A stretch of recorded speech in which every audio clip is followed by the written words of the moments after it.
اب ایک کلمہ پڑھنے والے کی ذمہ داری کیا ہے؟ کیا وہ نبی کے اوپر ان بھونکنے والے کتوں کا، ان خنزیروں کا کیا وہ مقابلہ نہیں کرے؟ کیا وہ نبی کی ناموس پر اپنا سب کچھ قربان نہ کرے؟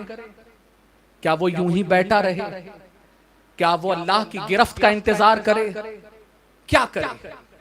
تو سنو، میرے رب نے قرآن مجید فرقان حمید برہان رشید میں ارشاد فرمایا، قُلْ إِنْ كَانَ آبَاؤُكُمْ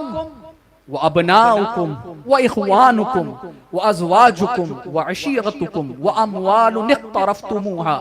وَتِجَارَةٌ تَخْشَوْنَ كَسَادَهَا وَمَسَاكِنُ تَرْضَوْنَهَا أَحَبَّ إِلَيْكُمْ مِنَ اللَّهِ وَرَسُولِهِ وَجِهَادٍ فِي سَبِيلِ اللَّهِ فَتَرَبَّصُوا حَتَّى يَأْتِيَ اللَّهُ بِأَمْرِهِ وَاللَّهُ لَا يَهْدِي الْقَوْمَ الْفَاسِقِينَ۔ میرا رب قرآن مجید میں ارشاد فرماتا ہے، تم فرماؤ۔ اب یہ دیکھیے، یہ ہمارے لیے ہے، اگر تمہارے باپ اور تمہارے بیٹے اور تمہارے بھائی اور تمہاری عورتیں اور تمہارا کنبہ، تمہاری کمائی کے مال اور وہ سودا جس کے نقصان سے تم ڈرتے ہو، ہم ڈرتے ہیں نا کہ یار ابھی اگر کر دیں گے تو کیا ہوگا، ابھی اگر کر دیں گے تو کیا ہوگا، تو میرا رب قرآن مجید فرقان حمید میں ارشاد فرماتا ہے کہ تم اگر ان تمام تر چیزوں کے نقصان سے ڈرتے ہو کہ اگر میں حضور کے حوالے سے دفاع کروں گا تو کیا ہوگا، بولوں گا تو کیا ہوگا، تو میرا رب ارشاد فرماتا ہے اور تمہارے پسندیدہ مکان، ان چیزوں کی ہلاکت سے ڈرتے ہو، اللہ اور اس کے رسول اور اس کی راہ میں لڑنے سے زیادہ تمہارے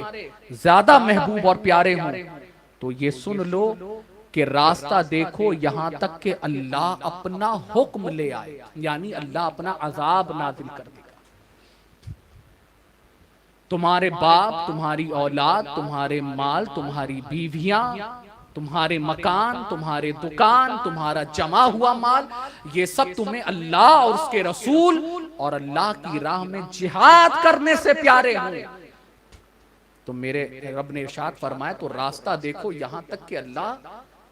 تم پر اپنا حکم نازل فرما دے گا، یعنی یہ حکم سے مراد اللہ اپنا عذاب نازل فرما دے گا۔ اور پھر میرے رب نے ارشاد فرمایا اللہ فاسقوں کو راہ نہیں دیتا، اللہ نے اس کو فاسق کہا کہ اللہ فاسقوں کو راہ نہیں دیتا۔ اے میرے پیارے آقا صلی اللہ علیہ وسلم کے پیارے دیوانوں، تاریخ گواہ ہے کہ جب بھی نبی کی شان میں گستاخی ہوئی صحابہ نے برداشت نہیں کیا، تاریخ کے اوراق گواہ ہے۔ ارے جنگ بدر میں حضرت معاذ، حضرت معوذ، یہ دو ننھے شہزادوں نے حضور کے سب سے بڑے دشمن ابو جہل کو وہیں پر واصل جہنم کیا، میدان بدر میں۔ حضرت عبد الرحمن ابن عوف کے پاس آتے ہیں، چچا میدان بدر کا معرکہ ہے، کہتے ہیں کہ چچا یہ بتائیے کہ ابو جہل کون ہے، یہ پورے لشکر میں، پورے لوگوں میں، یا اے چچا یہ بتائیے کہ ابو جہل کون ہے؟ کہا کہ اے میرے بھتیجو تم کیا کرو گے؟ تو کہتے ہیں کہ سنا ہے ہمارے نبی کو بڑی گالیاں دیتا ہے، ہمارے نبی کو تکلیفیں دیتا ہے، بہت برا بھلا کہتا ہے۔ تو اتنے میں اب وہ کچھ کہنا ہی چاہتے تھے کہ ابو جہل سامنے آ گیا، تو انہوں نے جیسے ہی دیکھا کہ ابو جہل سامنے ہیں تو حضرت عبد الرحمن ابن عوف کہتے ہیں کہ وہ دیکھو تمہارا جو ہدف ہے نا،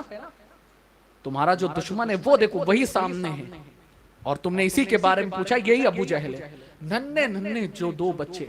انہوں نے فوراً اپنی ننھی ننھی تلواروں سے جو ہے اس پر حملہ کیا۔ ابو جہل نے ایک بچے پر کرارا وار کیا، اس کا ہاتھ تن سے جدا ہوا اور چمڑی کے، جسم کی چمڑی سے لٹکتا رہا۔ اس نے دوسرے ہاتھ میں تلوار سنبھالی اور دونوں بچوں نے حملہ کیا۔ اس اتنے بڑے دشمن کو واصل جہنم دو بچوں نے کیا، اور پھر وہ حضرت معاذ کہ جن کا ہاتھ کٹا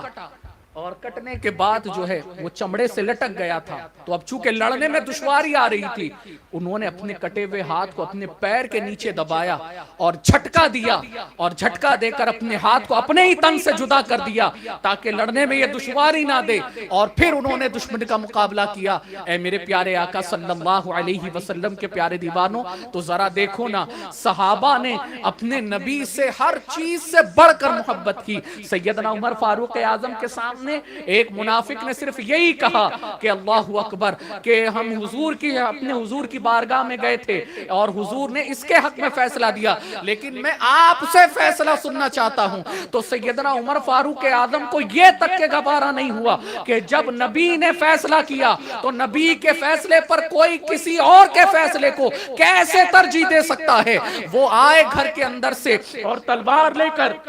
انہوں نے جو ہے اس کی گردن کو اس کے سر کو تن سے جدا کر دیا۔ اے میرے پیارے آقا صلی اللہ علیہ وسلم کے پیارے دیوانوں، یہ تمام تر چیزیں یہ تاریخ کے اوراق گواہ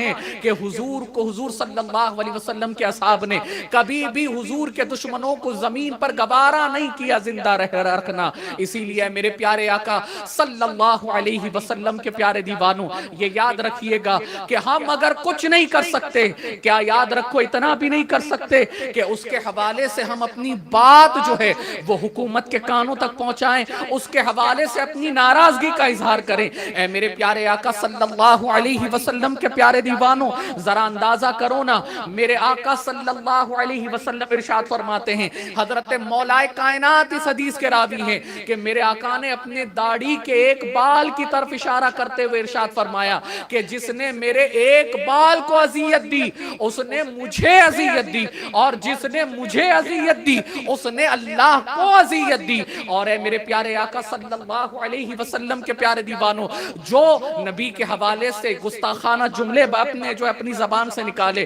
آپ ذرا بتائیے حضور کو کتنی تکلیف ہوئی ہوگی۔ اور ہم ہندوستان میں رہنے والے اتنے کروڑ مسلمان، اور اس میں بھی کئی ایسے مسلمان ہیں کہ جن کو اللہ رب العزت نے بے پناہ سرمایہ عطا کیا ہے، کئی ایسے مسلمان ہیں کہ جن کو اللہ رب العزت نے اپنے جو ہے معاشی طور پر بڑا بحال کیا ہے، کتنے ایسے مسلمان ہیں کہ جن کو اللہ رب العزت نے منصب و مقام عطا فرمایا، کیا وہ اپنے طور پر اپنے نبی کا دفاع نہیں کر سکتے؟ کیا وہ اپنے طور پر اپنے نبی کے حوالے سے حکومت کے سامنے بات نہیں رکھ سکتے؟ اور کیوں ایک قانون نہیں بناتے کہ کسی بھی مذہبی پیشوا کی شان میں کوئی بھی گستاخی کرے تو اب اس کے لیے قانون مرتب ہو اور اس کو اس بات پر سزا دی جائے گی، اس کی سرزنش کی جائے گی، تاکہ کوئی کسی مذہبی پیشوا کی شان میں گستاخی نہ کرے اور کوئی کسی کے اپنے مذہبی معاملات میں کسی بھی شخص کے دل کو پارا پارا نہ کرے۔ اے میرے پیارے آقا صلی اللہ علیہ وسلم کے پیارے دیوانوں، یہ یاد رکھیے گا کہ ہم اور آپ اگر زندہ ہیں، ہماری عزتیں، ہماری مسجدیں، ہماری خانقاہیں، ہماری محراب اگر سلامت ہے تو یہ سب کچھ میرے نبی کا صدقہ ہے، یہ سب کچھ میرے نبی کی وجہ سے ہے۔ آج ضرورت ہے کہ نبی کی ناموس پر ساری خانقاہیں ایک ہو جائیں۔ آج ضرورت ہے نبی کی ناموس کی حفاظت کے لیے سارے کلمہ پڑھنے والے وہ ایک پلیٹ فارم پر آتے نظر آئے۔ آج ضرورت ہے نبی کی ناموس پہ پہریداری کے لیے کہ جن کو اللہ رب العزت نے مقام دیا، عہدہ دیا، طاقت دی، وہ اپنے عہدے کا جائز استعمال کریں اور ایک قانون، ایک ڈیلیگیشن کے ساتھ حکومت کے سامنے اپنے معاملات کو پیش کریں، ہمارے دلوں کو جو تکلیف ہوئی ہے اس کا اظہار کریں۔ میرے پیارے آقا صلی اللہ علیہ وسلم کے پیارے دیوانوں، اور یہ یاد رکھیے گا کہ بات کا جواب بات سے دیا جاتا ہے،